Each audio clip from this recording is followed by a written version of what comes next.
क्षण कर्म चेतन बंधकारु, कर्म के अवसान का कह कर स्वरूप यथार्थ जग का, जो किया उपकार है उसके लिए जिन वाणी माँ को वंदना शत बार है, वंदना शत बार है, वंदना शत बार है।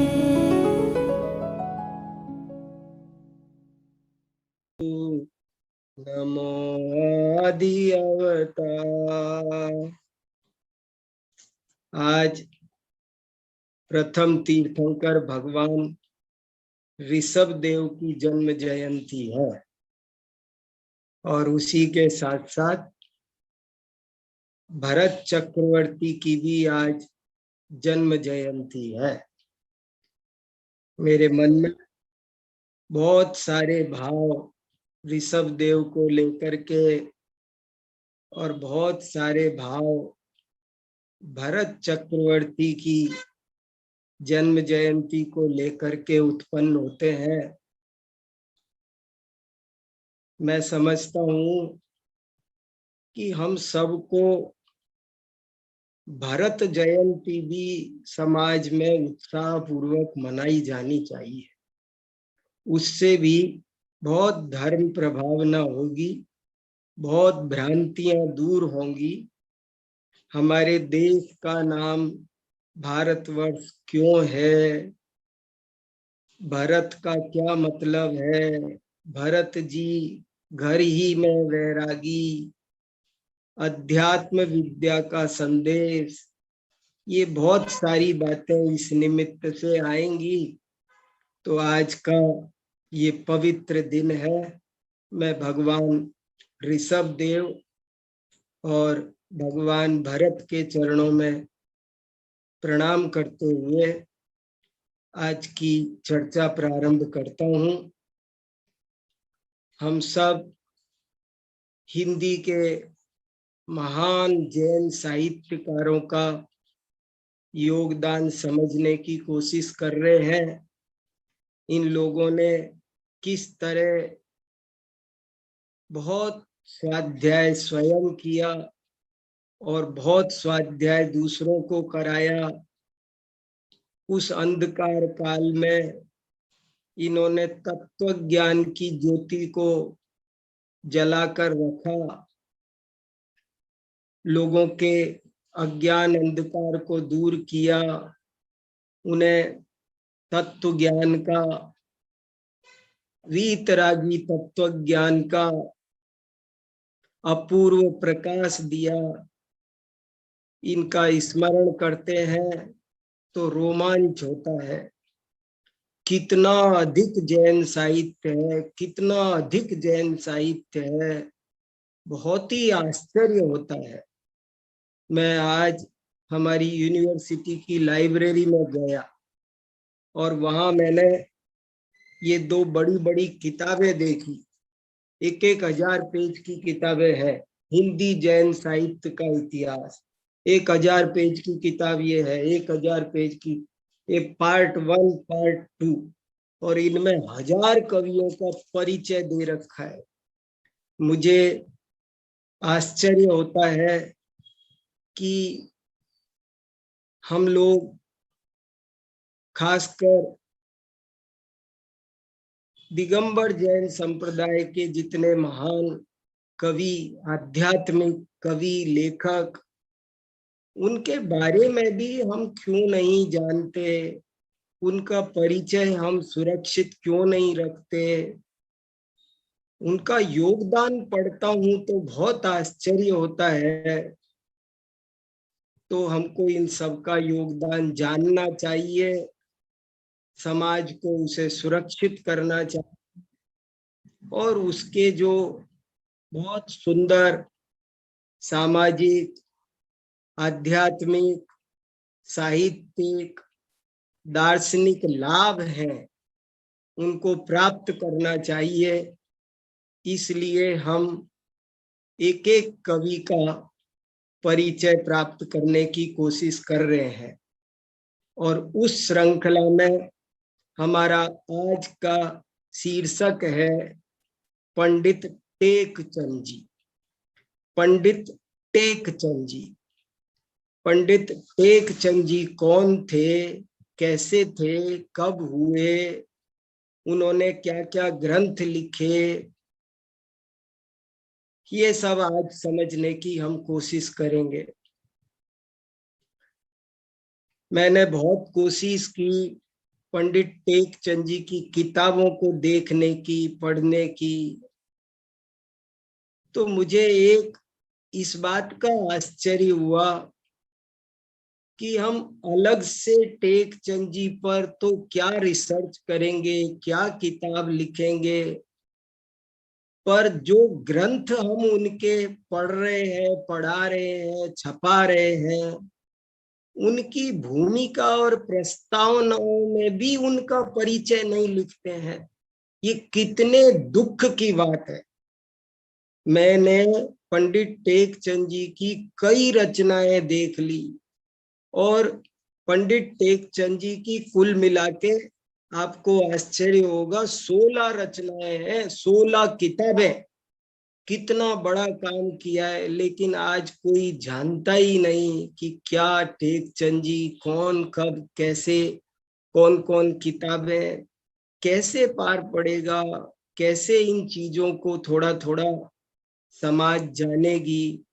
इसलिए हमने ये श्रृंखला चलाई है कि थोड़ा तो परिचित हो। इन लोगों ने बहुत मेहनत करके, बहुत अथक परिश्रम, वो समय बड़ा खराब था, आज जैसा समय नहीं था, आज जैसी सुविधाएं नहीं थी, और ये सब कवि घर गृहस्थीदार बहुत ही विषम आर्थिक परिस्थितियों में, बहुत ही विषम सामाजिक और राजनीतिक परिस्थितियों में जी रहे थे।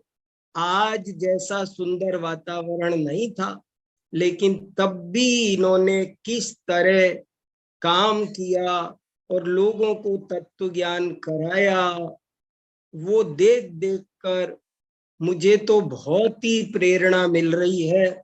और इसीलिए मैं एक एक कवि को पढ़ रहा हूँ और आपको बता रहा हूँ। और आप सबसे मेरा यही निवेदन है कि भैया इन सब को समझो। अब जैसे पंडित टेकचंद जी की सबसे प्रसिद्ध रचना है सुदृष्टि तरंगिणी, अमर रचना है सुदृष्टि तरंगिणी। ये सुदृष्टि तरंगिणी नाम का ये एक ग्रंथ है, ये सुदृष्टि तरंगिणी। ये सुदृष्टि तरंगिणी देखो कितने पेज का है, 800 पेज का ग्रंथ है, बहुत विशाल। और इसके बारे में अभी आपको बात बताऊंगा, लेकिन इस ग्रंथ की प्रस्तावना में भी टेकचंद जी कौन थे। जब कोई ग्रंथ लिखते हैं तो उसकी एक भूमिका, प्रस्तावना तो जरूर लिखो। किसने ये ग्रंथ दिया उसके बारे में तो रिसर्च करो, और उसके बारे में कुछ तो ढूंढ ढांड के प्रस्तावना में तो काम करो। किसी विद्वान से संपर्क करो, नहीं पता है तो, लेकिन वो काम जरूर से जरूर करवाओ। टेकचंद जी कौन थे, किसी को पूछो, रिसर्च करो, देखो यहाँ वहां कहीं तो मिलेगा। क्या उनकी प्रस्तावना में भी उनका परिचय देना हमारा कर्तव्य नहीं बनता है? सोचो तो सही, कितनी दुखद परिस्थिति है। इसलिए वे पंडित टेकचंद जी कौन थे, आइए आज हम उनका परिचय जानने की कोशिश करते हैं। मैंने जितना जो कुछ पढ़ा और जहां तहां से ढूंढ करके खोजा है, वो सब आपके सामने रखने की कोशिश कर रहा हूं। पंडित टेकचंद जी का जन्म विक्रम संवत 1777, यानी आज से ठीक 300 वर्ष पहले। सही पूछो तो जैसे हम पंडित टोडरमल जी की 300वीं जयंती मना रहे हैं, ऐसे पंडित टेक चंद जी का भी ये 300वां जन्म जयंती वर्ष है। बताओ, और कोई नाम लेने वाला नहीं है इतनी बड़ी समाज में कि ये टेक चंद जी को भी 300 वर्ष हुए। अरे नाम तो लो, याद तो करो। मुझे वही बात याद आती है कि जो समाज अपने अच्छे पूर्वजों का स्मरण नहीं करती है वो बहुत जल्दी पतित हो जाती है। ऐसे अनेक श्लोक हैं, ऐसे अनेक विद्वानों ने लिखा है, मैं आपको पहले सुना चुका हूं।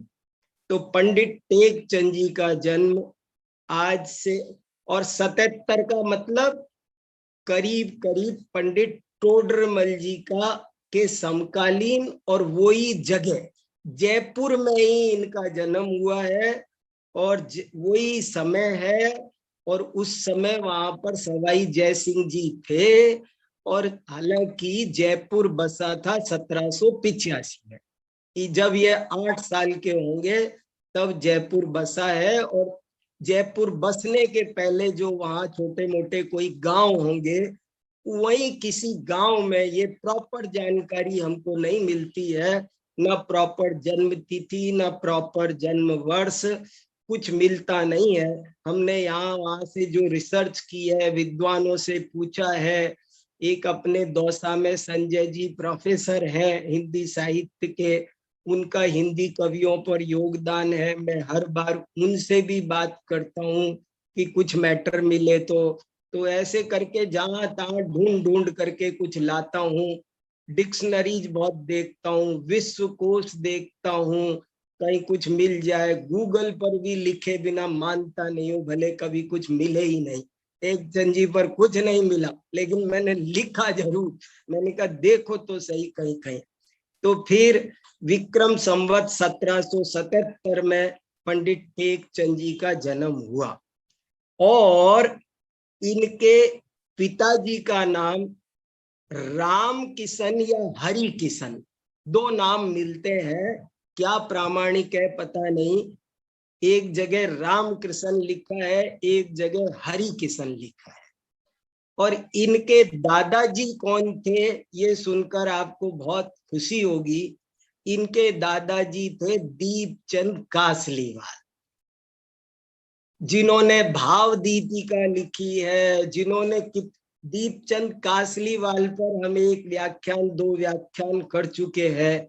कितने बड़े उच्च कोटि के आध्यात्मिक कवि, टोडरमल जी से पूर्ववर्ती चिद विलास, अनुभव प्रकाश, दीपचंद ग्रंथावली जिनकी छपी है, उन दीपचंद जी के बेटे थे राम किशन या हरि किशन, और ये उनके पोते थे पंडित टेक चंद जी।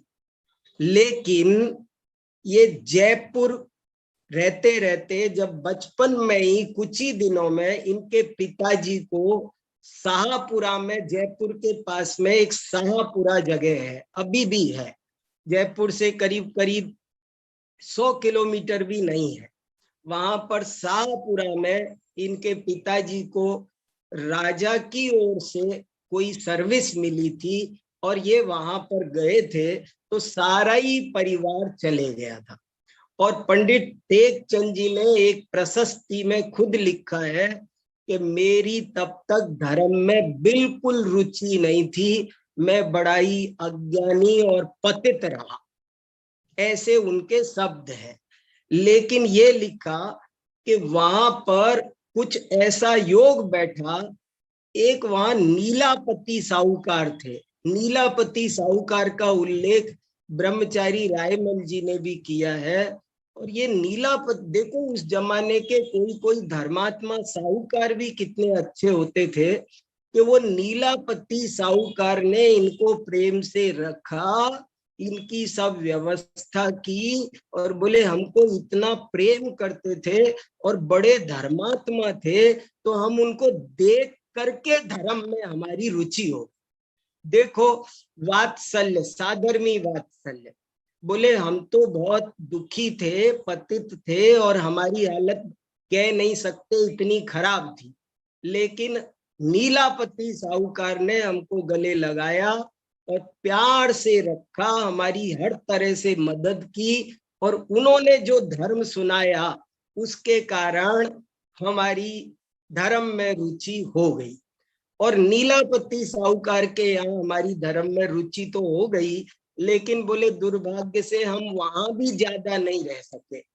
हमारे पैरों में मानो चक्र लगा था, तो हमें जयपुर छोड़ के शाहपुरा जाना पड़ा। शाहपुरा छोड़ के हम इंदौर गए।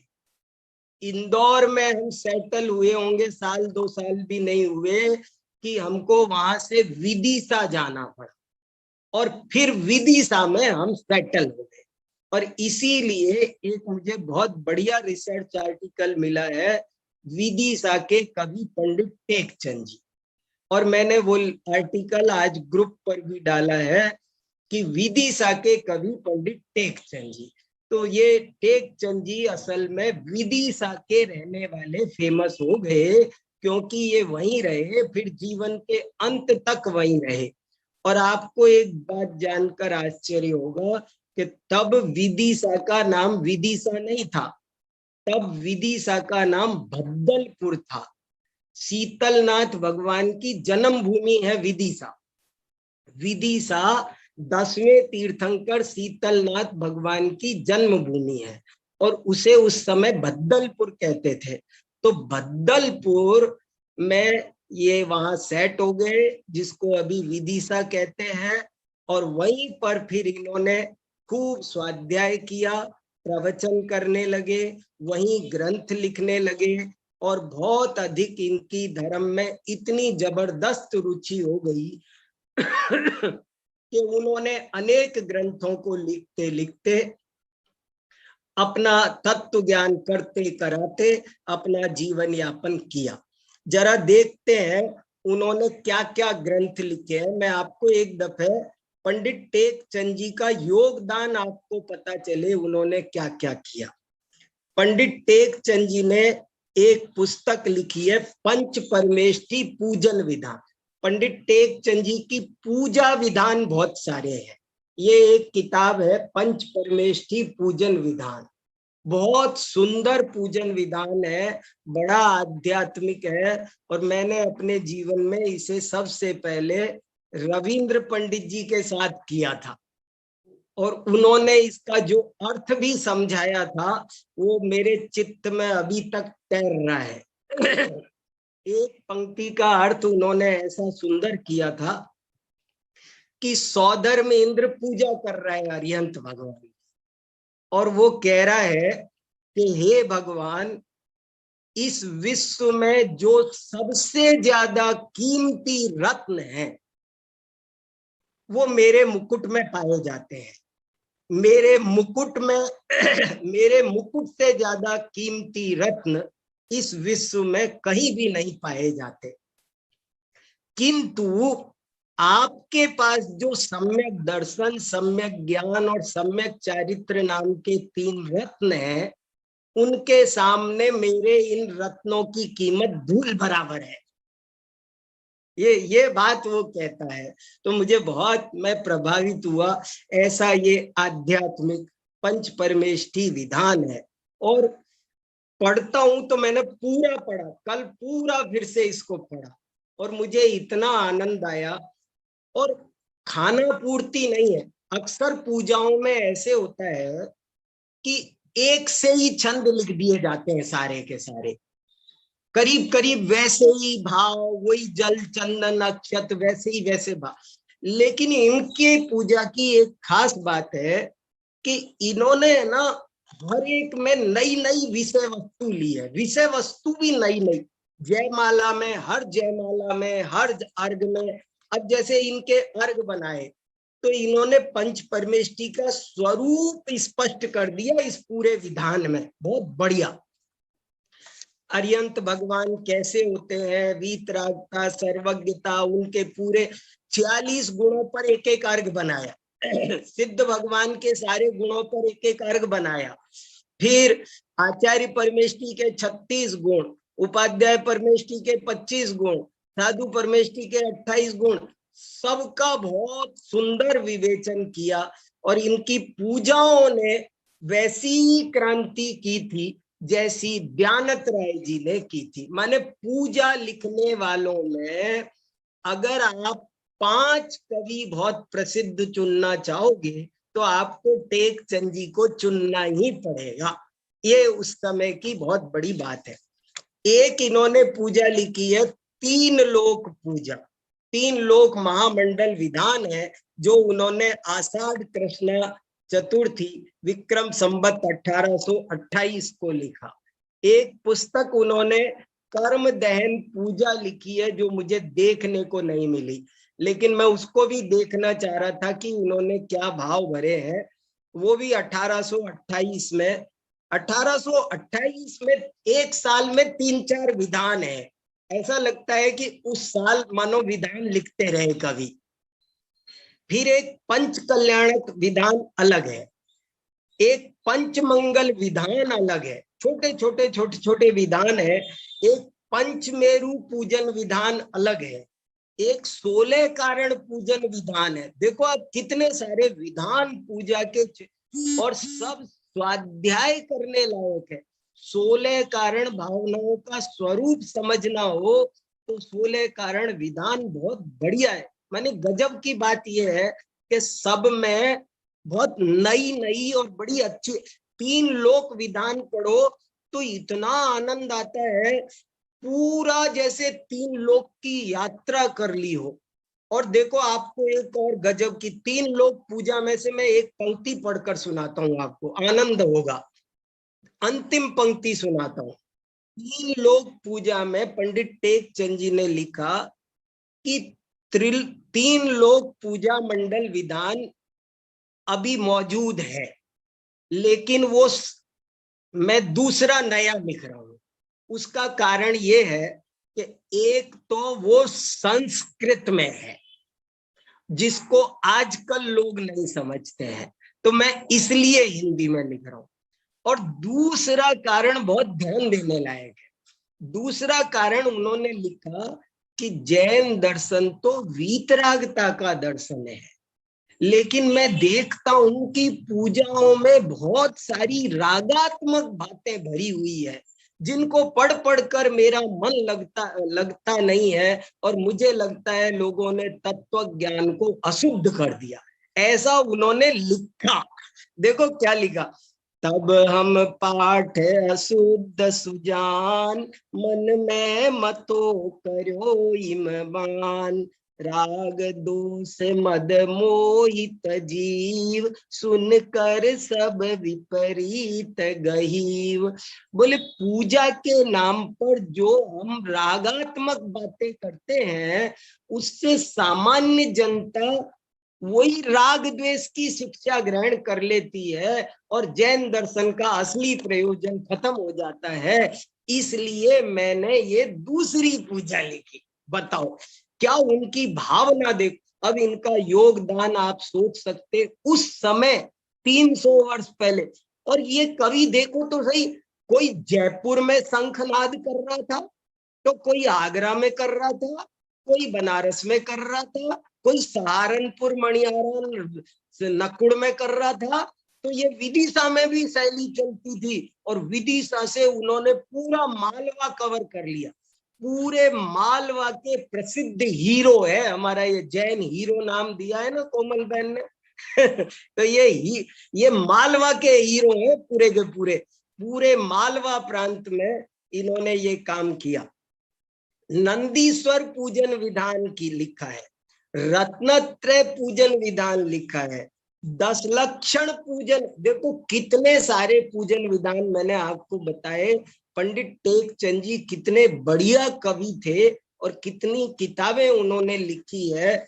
ये सब वही मैं कहता हूं, कुछ ना बने तो एक टेक चंद ग्रंथावली छपा दो और उसकी एक प्रस्तावना लिख दो, उनका परिचय लिख दो, तैयार कर दो। आने वाली पीढ़ी के लिए कुछ तो चीजें छोड़ के चलो, नहीं क्या होगा फिर हम ही नहीं करेंगे काम, आगे कौन करेगा ये काम। इसलिए ये काम जरूरी है।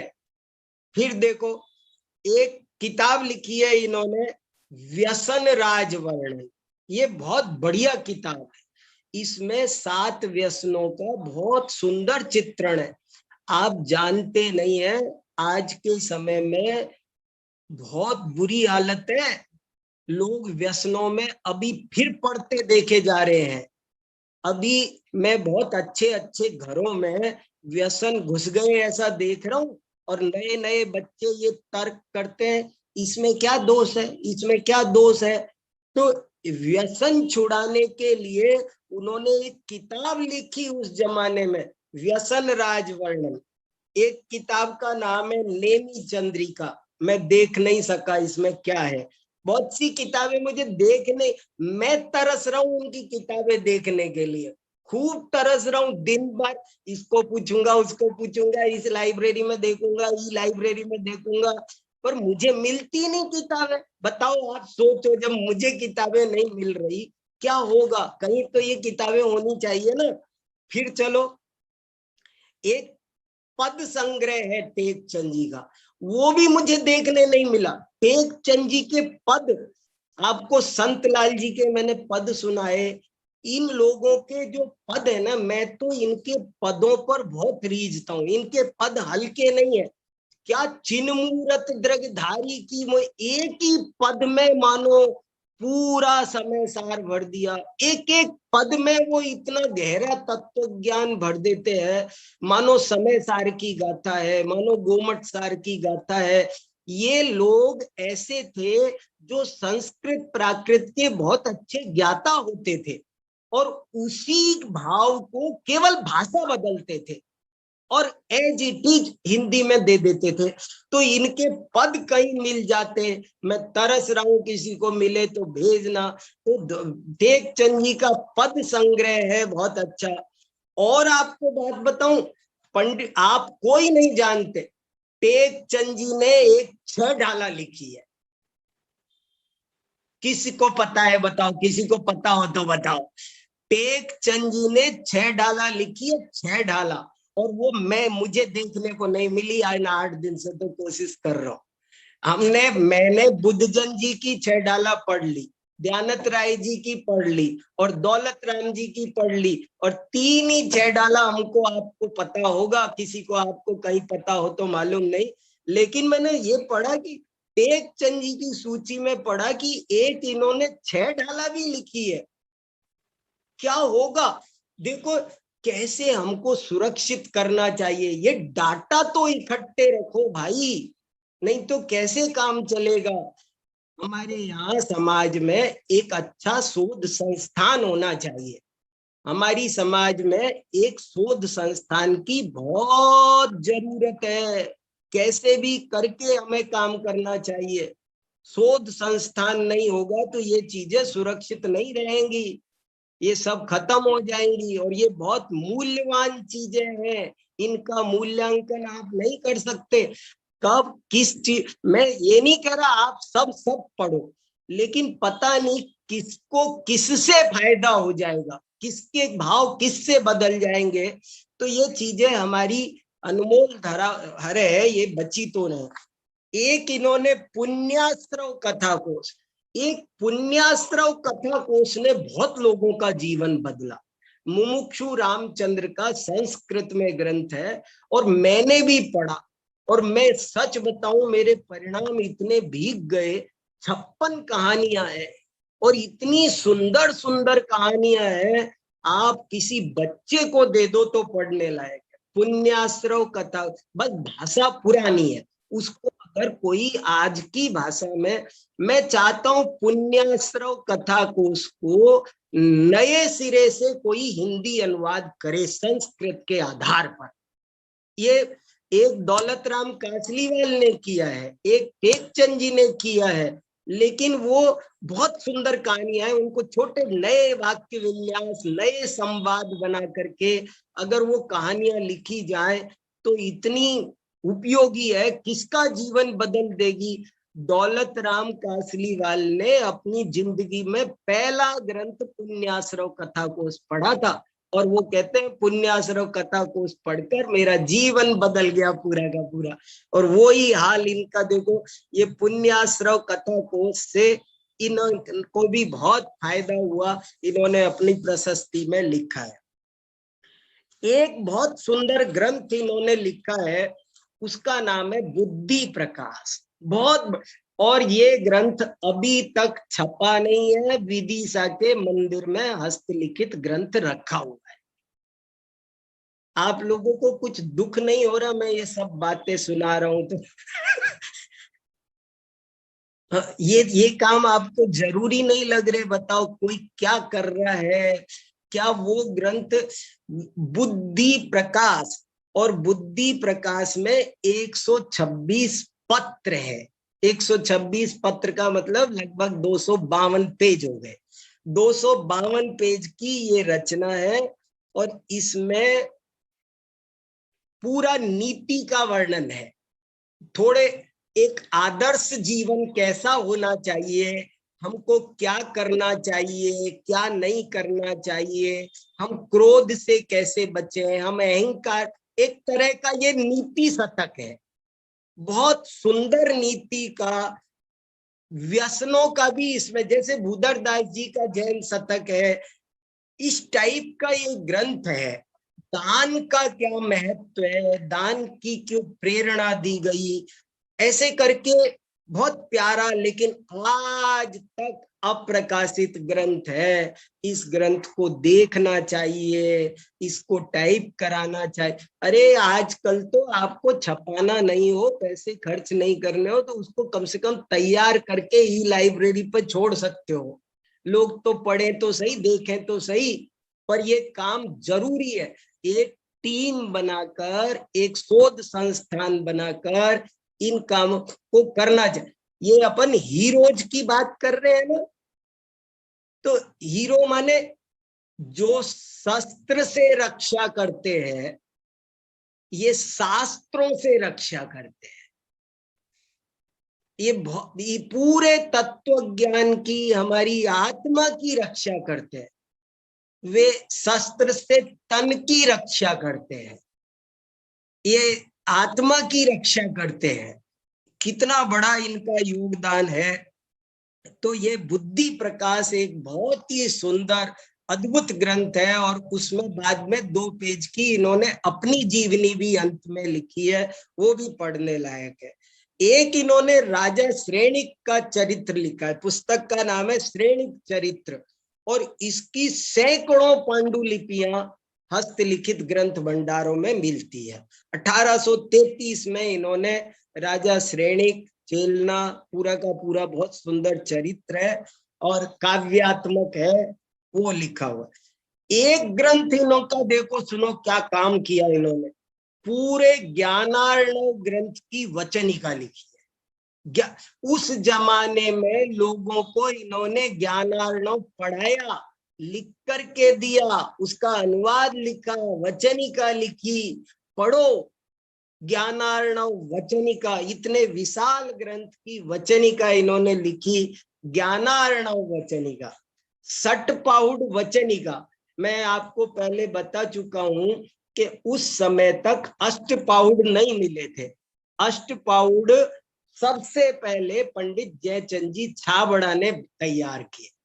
जयचंद जी छाबड़ा तक 6 ही पाउड मिलते थे, और वो मैं 2 नाम भूल रहा हूं अभी, वो 2 पाउड जयचंद जी छाबड़ा ने ग्रंथ भंडारों में खोजे, और उन्होंने अष्टपाउड वचनिका लिखी। उससे पहले जिसने भी काम किया, एक श्रुत सागर आचार्य ने किया, तो उन्होंने भी सटपाउड टीका लिखी। तो इनकी सटपाउड वचनिका वो भी बद्दलपुर विदिशा में लिखी गई। बहुत सारा काम बद्दलपुर में हुआ है, थोड़ा काम इंदौर में हुआ है, बस 2 ही जगह का काम ज्यादा है। शाहपुरा में शायद इनका कोई ग्रंथ है नहीं। एक इन्होंने तत्वार्थ सूत्र की टीका लिखी है। तत्वार्थ सूत्र एक ऐसा ग्रंथ है कि जो हर कवि ने उस पर काम किया, और ये सब तो है जो है, लेकिन पंडित टेकचंद जी की जो सबसे ज्यादा लोकप्रिय और सबसे ज्यादा विशाल, सबसे ज्यादा महत्वपूर्ण विख्यात कृति कोई है तो वो ये है सुदृष्टि तरंगिणी।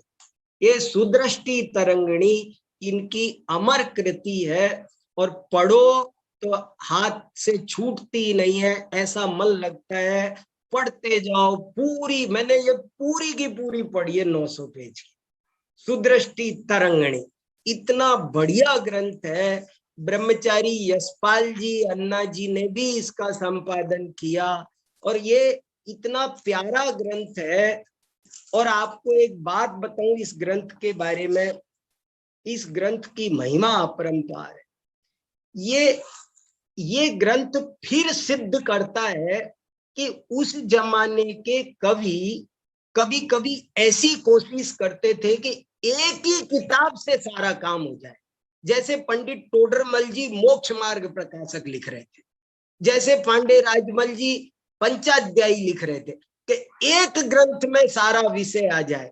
ये सुदृष्टि तरंगिणी ऐसी की ऐसी एक सुंदर रचना है कि जो सारी दुनिया पढ़ती थी और वो ऐसी है कि इसको पढ़ो ना तो मानो सारा मोक्ष मार्ग, पूरा प्रयोजनभूत विषय सब समझ में आ जाए। ऐसा ये सुदृष्टि तरंगिणी। सुदृष्टि तरंगिणी, सुदृष्टि माने सम्यक दृष्टि। इसको पढ़ने से जीव सम्यक दृष्टि बनता है।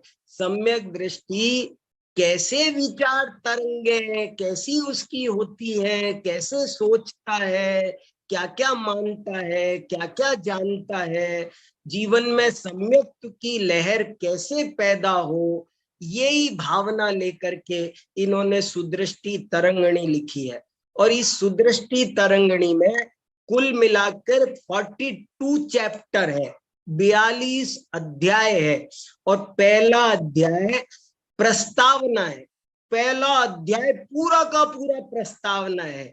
मैं क्यों लिख रहा हूं, मंगलाचरण क्या है, पहले से है उनसे काम नहीं चलेगा क्या, वैसी वैसी बातें जैसे टोडरमल जी करते हैं वैसी वैसी बातें। और इन्होंने ये फिर मैं पहले ये बताऊंगा, फिर दूसरे अध्याय में ये बताऊंगा, फिर मैं ये बताऊंगा, तुम इस भावना से पढ़ना, तुम इस भावना से सुनना, मैं इस भावना से लिख रहा हूं, यही सब बातें बताई। और ये बहुत ही प्यारा, बहुत ही बढ़िया ग्रंथ है।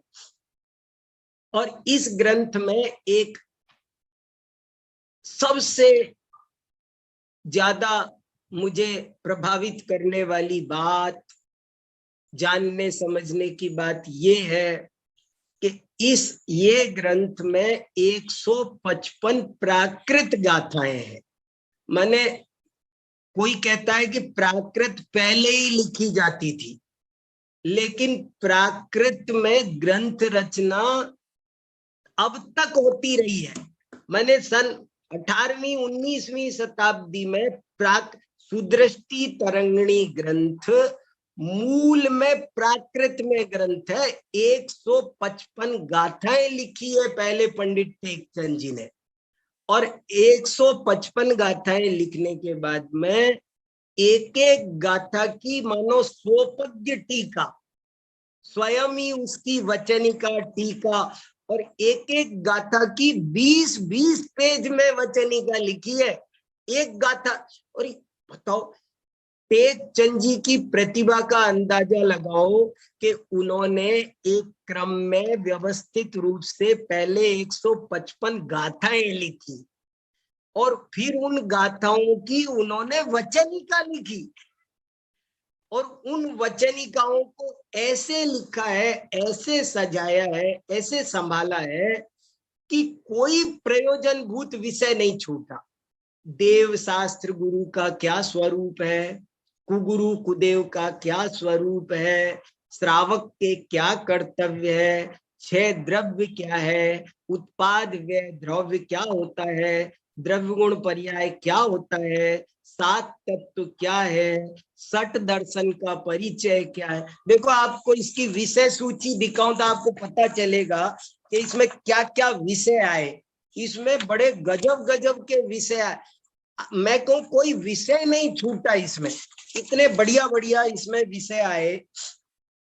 श्रोता का स्वरूप, वक्ता का स्वरूप, शास्त्र का स्वरूप, क्या इन लोगों की, इनने कैसा उस समय लोगों को जगाया, कान पकड़ पकड़ के हिलाया कि तुम क्या पढ़ रहे हो, पढ़ने लायक क्या है, तुम किससे सुन रहे हो, शास्त्र सुनाने लायक कौन है, श्रोता कैसे हो, तुम किस भावना से सुन रहे हो। सबको उस जमाने में जनता को इन्होंने कान पकड़ पकड़ कर हिलाया और सबकी नींद उड़ गई कि अरे हम तो ये सब क्या कर रहे थे।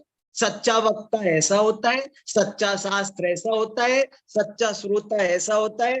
तो वक्ता श्रोता का स्वरूप सम्यक तो क्या होता है, मोक्ष महल की प्रथम सीढ़ी, सम्यक दर्शन के बिना धर्म की शुरुआत नहीं होती। एक तो इन लोगों ने चिल्ला चिल्ला के सबको उस समय बताया ये सम्यक दर्शन है, इसके बिना धर्म की शुरुआत नहीं होती भैया, यही जैन धर्म है। मुझे तो इस बात से इनकी बहुत महिमा आती है इन्होंने। और वो सम्यक दर्शन भी कैसा है, ऐसा नहीं कि हम जैन धर्म में पैदा हो गए तो सम्यक दृष्टि तो हो ही गए, आज भी ऐसे कहने वाले बहुत भरे पड़े हैं।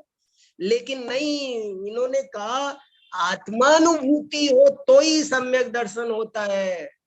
ये कैसी कैसी कैसी बातें इनके समझ में आई और फिर कैसे इन्होंने सबको समझाया। एक में सठ दर्शन का परिचय, एकांतवादी नहीं बनना, स्यादवादी बनना, इस पेज का 50 पेज में वर्णन है इस विषय का, बहुत बढ़िया है। मोक्ष का सच्चा स्वरूप, भगवान का सच्चा स्वरूप, 14 मार्गणों का स्वरूप, 6 द्रव्य का स्वरूप, सच्चे गुरु और कुगुरु का स्वरूप, 3 गुप्ती मुनियों का वर्णन, आचार्यों का वर्णन, उपाध्यायों का वर्णन, किस प्रकार की संगति करना, 4 ध्यान का वर्णन। और कुछ हेडिंग ऐसे डाले इन्होंने जैसे भोजन परीक्षा, ये भोजन में क्या, धर्म परीक्षा, धर्म कौन कुधर्म है कौन सुधर्म है, तत्व परीक्षा, कौन कुतत्व है कौन सुतत्व है, तीर्थ परीक्षा, इतना सुंदर चैप्टर है, मैंने पूरा फिर पढ़ लिया। तीर्थ परीक्षा, तीर्थ परीक्षा में कुतीर्थ क्या होते हैं, सुतीर्थ क्या होते हैं, क्या पहचान है कुतीर्थ की, क्या पहचान है, 11 प्रतिमाएं, चर्चा, परस्पर चर्चा के 25 प्रकार की विकथाएं, हमने 4 प्रकार की विकथाएं सुनी है, लेकिन महापुराण में जिनसेनाचार्य ने 25 प्रकार की विकथाएं लिखी है और इन्होंने वो 25 प्रकार की विकथाओं का वर्णन किया, इतना बढ़िया बढ़िया वर्णन। एक में 5 ज्ञान का स्वरूप एक चैप्टर में, फिर उपदेश का पात्र, अन्याय अनीति का फल, पंचम काल का स्वरूप, इंद्रिय सुख और अतीन्द्रिय सुख का स्वरूप। ऐसा लगता है ये प्रवचन सार का प्रभाव है, इसमें प्रवचन सार के भी कोटेशन दे रखे, जगह जगह कई ग्रंथों के कोटेशन दे रखे। एक चैप्टर में 6 लेस्याओं का स्वरूप, एक स्वाध्याय के फल, एक चैप्टर है स्वाध्याय से क्या क्या लाभ होते हैं। क्या इन लोगों ने कितना लोगों को जगाया, सुनाया, बताया, सुनो सुनो सुनो। देखो अष्टांग निमित्त पर एक बहुत बढ़िया पूरा का पूरा अध्याय है, अष्टांग निमित्त बहुत बढ़िया अध्याय है। अष्टांग निमित्त क्या होता है, श्रावक की 25 क्रियाओं पर एक पूरा का पूरा अध्याय है, 5 व्रतों पर एक अध्याय है, 11 प्रतिमाओं पर अध्याय है और एक अध्याय आदिनाथ भगवान पर है। आज ऋषभ देव जयंती है ना, तो ऋषभ देव पर एक चैप्टर है पूरा का पूरा, देखो कैसा। और एक चैप्टर समोसरण पर है, उस जमाने में समोसरण पर भी बहुत लोग लिखते थे, पंडित टोडरमल जी ने भी समोसरण पूजा लिखी है। समोसरण कवि विषय मध्यकालीन हिंदी कवियों का प्रिय विषय रहा है, ऐसा लगता है। तो इस तरह से इन्होंने बहुत बढ़िया बढ़िया बातें लिखी है, नए प्रमाण, निक्षेप, सप्त भंग, ये सब वर्णन इन्होंने लिखे। लेकिन मैं कितनी बातें आपको सुनाऊं, क्या क्या बताऊं, एक दो इंपॉर्टेंट गाथा जरूर सुनाता हूं। और क्या क्या इन्होंने देखो, द्रव्य गुण पर्याय समझाया ना इन्होंने। तो एक जगह लिखा कि 6 द्रव्यों का क्या स्वरूप है, तो इन्होंने लिखा, बहुत समझाया, फिर कहा मैं एक उदाहरण देता हूं। और इन्होंने उदाहरण दिया कि जैसे एक गुफा में 6 मुनि महाराज ध्यान कर रहे हो, तो कहने को तो 6 हैं, लेकिन किसी का किसी से कोई मोह नहीं है। ऐसे ही इस विश्व में 6 द्रव्य हैं, मिलकर 6 द्रव्य का विश्व कहलाता है। पर 6 द्रव्य मिले नहीं, सब स्वतंत्र है, किसी का किसी से कोई लगाव नहीं। क्या होता है, बोले जैसे एक गुफा में 6 मुनि महाराज है, ऐसे ये है। तो कैसे उदाहरण दे दे करके, कैसे क्या क्या करके। अब आपको, अरे समय तो हो रहा है भाई, एक गाथा सुनाता हूँ बस। देखो बहुत बढ़िया गाथा सुनाता हूँ, गजब की। क्या क्या ऐसी ऐसी प्यारी प्यारी गाथाएं, ऐसी प्यारी प्यारी बातें। एक बहुत ही, जिस गाथा ने मुझे बहुत प्रभावित किया, इस गाथा पर मैं एक एक दो दो घंटे के व्याख्यान कर चुका हूँ, थोड़ा लिख भी चुका हूँ। और इसको हम सबको थोड़ा ध्यान से सुनना समझना चाहिए। देखो क्या लिखा।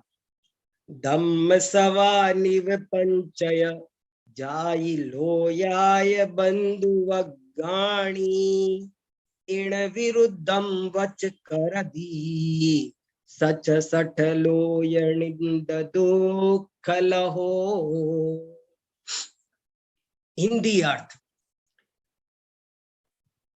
किसी भी वक्ता को कभी भी किसी अन्य धर्म के संबंध में, किसी अन्य जाति के संबंध में, किसी सभा समुदाय के संबंध में, राजा के विरुद्ध, पंच पंचायत के विरुद्ध, किसी जाति के विरुद्ध, किसी लोक के विरुद्ध कभी भी कोई बात सभा में नहीं कहनी चाहिए। यदि कोई कहे तो वो सठ है, निंदनीय है, दुख प्राप्त करेगा, और उसे पारंचिक प्रायश्चित दे देना चाहिए। संघ में, मुनि में एक पारंचिक प्रायश्चित होता है, सबसे कठिन प्रायश्चित यही माना है। कोई भी गलती हो तो आचार्य प्रायश्चित देते हैं कि आज तुम उपवास करो, तुमने ये गलती की, ऐसे दंड देते हैं। कहने का मतलब अपन अपनी भाषा में दंड समझ लो, वो उनने अच्छा शब्द रख दिया प्रायश्चित। तो एक दंड होता है पारंचिक प्रायश्चित। पारंचिक प्रायश्चित का मतलब है इसे संघ से बाहर निकालो, और संघ से नहीं, इसको राष्ट्र से बाहर। कितनी बड़ी बात है। मैं आपको सच कह रहा हूं, मुझे ये बात बहुत इंपॉर्टेंट लगती है। आज के जमाने में इसकी और भी ज्यादा उपयोगिता हो गई। सारे चैनल चल रहे हैं, सारी दुनिया देख रही है, खुलेआम यूट्यूब है, और हमारे कितने ही वक्ता दूसरे धर्म के बारे में बहुत बुरे शब्द बोल देते हैं, किसी जाति के बारे में, किसी राजा के बारे में। मैं कोई आपको उदाहरण नहीं देना चाहता, मेरे चित्त में तो सब घूम रहे हैं कि किसने क्या किया। एक महाराज जी ने ऐसे बोला था, हरियाणा में एक अदालत में गए, और उन्होंने अदालत में उनका भाषण हुआ, और उन्होंने बोला कि जानते हो, पूरी बार एसोसिएशन बैठी थी, बोले आप जानते हो अदालत किसे कहते हैं? कि अदालत का मतलब है आओ देओ फैसला ले और तबाह हो जाओ। बोले रिश्वतखोरी का नाम अदालत है। इतना हंगामा हुआ कि उनको माफी मांगनी पड़ी।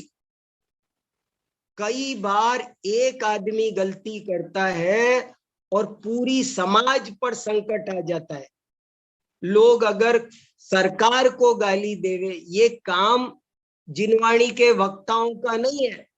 दूसरे धर्म की निंदा करना, नहीं नहीं, हम तो है ना इस नाम पर करेंगे, हम तो वस्तु का स्वरूप बता रहे हैं, तुमको सामाजिक शिष्टाचार। देखो कितना बढ़िया लिखा, कभी भी किसी धर्म के बारे में, किसी सभा, सोसाइटी, पंचायत, जाति, कोई और नृप, नृप माने राजा, इन विरुद्ध वच करई सच सठ लोक निंद दुख लहो।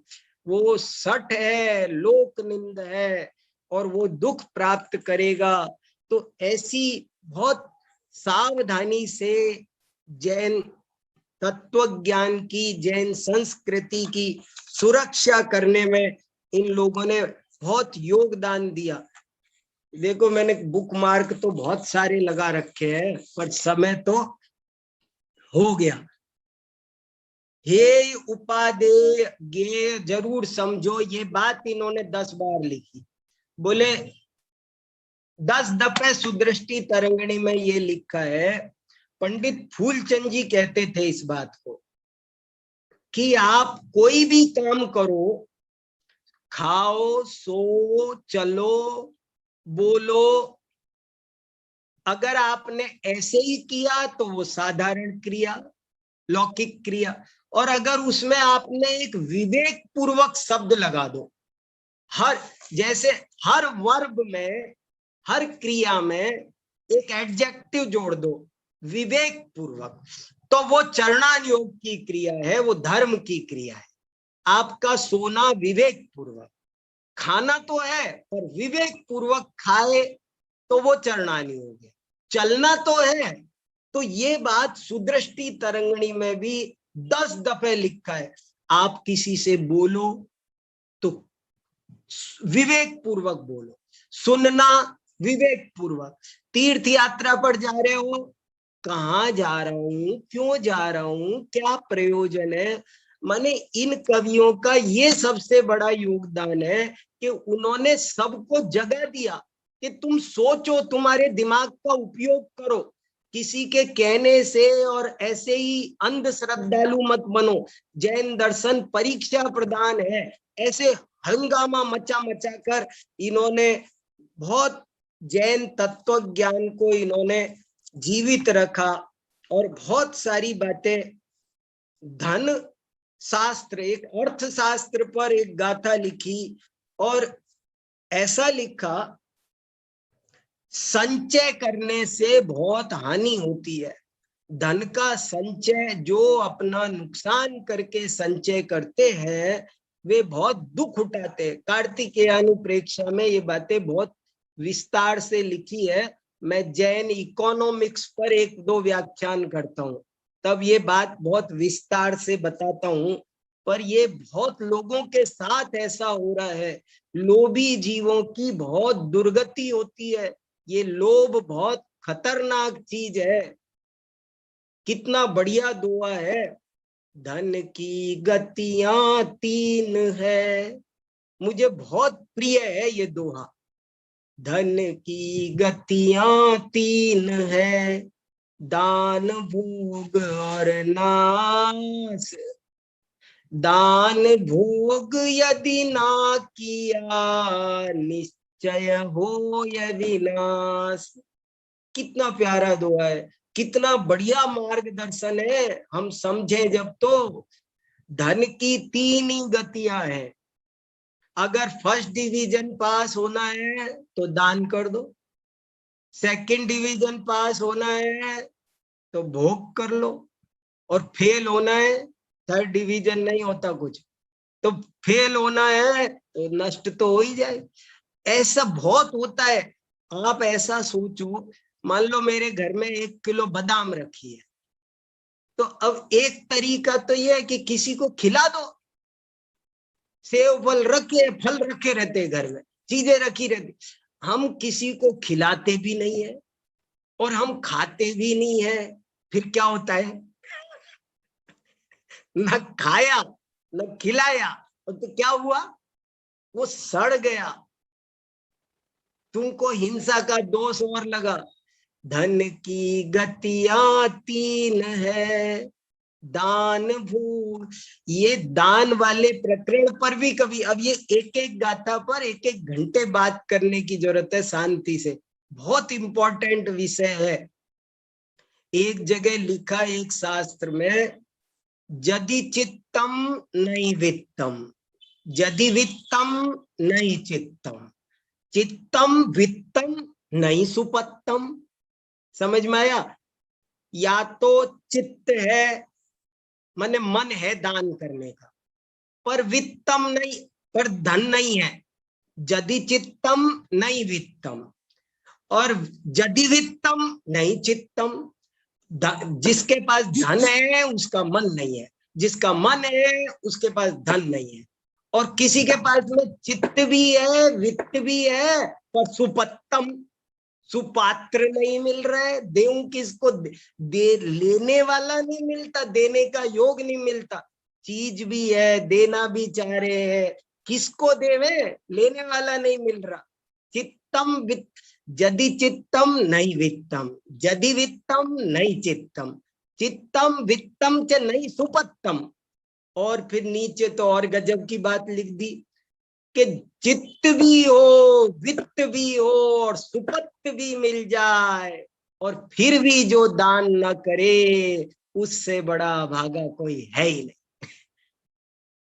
इसलिए दान का भी बहुत बड़ा परिणामों में विशुद्धि आती है। दानम पारंपर्येण मोक्ष कारणम, पद्मनंदी पंचविंशति का, पद्मनंदी पंचविंशति का, दानम पारंपर्येण मोक्ष कारणम। ये आसक्ति है ना धन की, ये धर्म नहीं करने देती है। कभी इस बात पर सीरियसली सोचना। इसलिए ये इस पर भी एक अध्याय लिखा। ऐसे ही बहुत अच्छी अच्छी बातें लिखी। एक बात और बताकर बात पूरी करता हूं। एक 72 नंबर की गाथा है। इसमें 72 नंबर की गाथा में लिखा कि सम्यक दृष्टि क्या सोचता है। बोले सम्यक दृष्टि हमेशा ये जानता है कि कोई तो कहता है, कोई अज्ञानी तो लोक में कोई तो कहता है कि मुझे दुखी ग्रह कर रहे हैं। कोई कहता है कि वात पित्त कफ से मैं दुखी हूं। कोई कहता है कि मैं कर्मों से दुखी हूं। लेकिन सम्यक दृष्टि जानता है कि मैं अपने भावों से दुखी हूं, अपने भाव ढीक करके सुखी हूं। जो दूसरे को दोष दे वो मिथ्या दृष्टि, और अपनी गलतियों का स्वयं को जिम्मेदार माने वो सम्यक दृष्टि। ऐसे बहुत अच्छी, बहुत अद्भुत ग्रंथ है सुदृष्टि तरंगिणी, स्वाध्याय करने लायक। इन कवियों का भैया बहुत बड़ा योगदान है। सुनो, समझो, जगो, जगाओ, यही मेरी भावना है। ठीक है, इसी के साथ बात पूरी करते हैं। और कोई कुछ बोलो, अब थोड़ा सा 2-5 मिनट कुछ आप लोग सुनाओ हमको।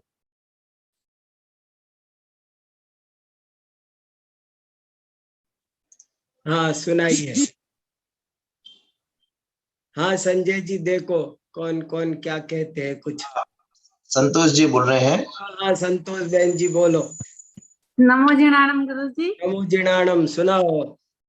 जब हम अहिंसा स्थल का दर्शन करने जाते हैं हाँ तो सीढ़ियों पे लिखा है, हाँ बिल्कुल सही कहा।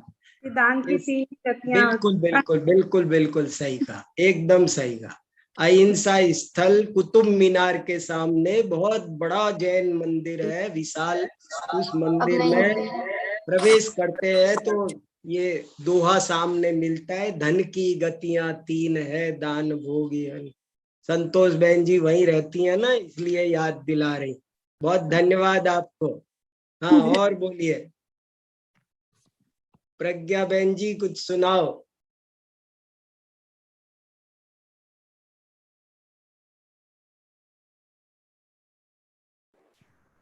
चाचा, इन्होंने कुछ वो तात्कालिक वो सामाजिक कुरीतियों के अगेंस्ट इन्होंने कुछ नहीं लिखा, लिखा क्योंकि है ना। तभी है ना जब टोडरमल जी के हैं।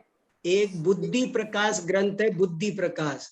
उस बुद्धि प्रकाश ग्रंथ में तत्कालीन कुरीतियों के संबंध में भी लिखा है, और एक सुदृष्टि तरंगिणी में उन्होंने 10 दफे ये लिखा, हर काम सोच के करो। तो उन्होंने जो उदाहरण दिए वो सब पूरी, अब जैसे लोग कुगुरु कुदेव को कैसे पूजते हैं, कुतीर्थों की कैसे वंदना करते हैं, देखा देखी कैसे करते हैं, वो सब काम, वो आपको थोड़ा जो मोक्ष मार्ग प्रकाशक का माहौल बना था ना एकदम, वो इम्पैक्ट यहाँ भी दिखाई दे रहा है। और आपको एक बात बताऊं, ये जो सुदृष्टि तरंगिणी है, ये पंडित टेकचंद जी के जीवन की अंतिम रचना है। पंडित टेकचंद जी का स्वर्गवास करीब करीब 1840 में हुआ है, माने पंडित टोडरमल जी के करीब 17-18 साल बाद। और ये इनके जीवन की अंतिम रचना है। जब कोई 65 वर्ष के ये हो गए, तब का इनका पूरे जीवन का अनुभव है, और शैली भी बहुत परिष्कृत हो गई है, बड़ा अच्छा गद्य है।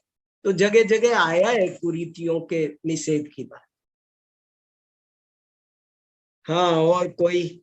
सुनील जी भी दिख रहे थे, कुछ कहना चाहते हो तो?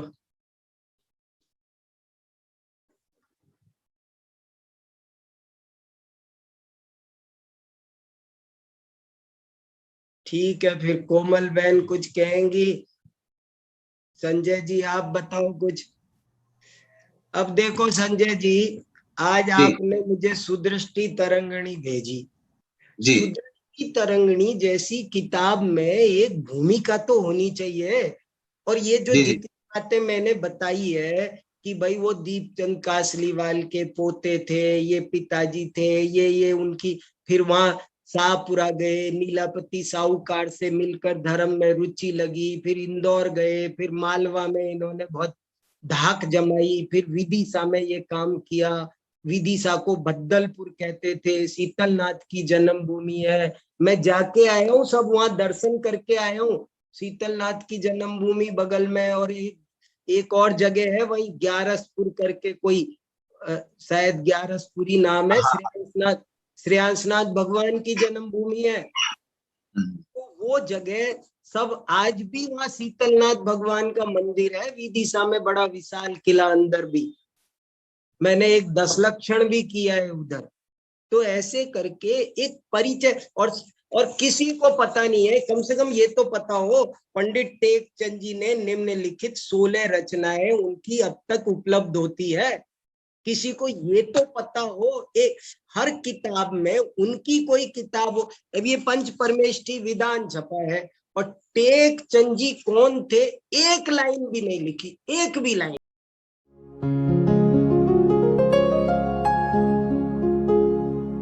निज निधि निज में बताए, यह अनंत उपकार है उसके लिए, जिन वाणी माँ को वंदना शत बार है, वंदना शत बार है, वंदना शत बार है।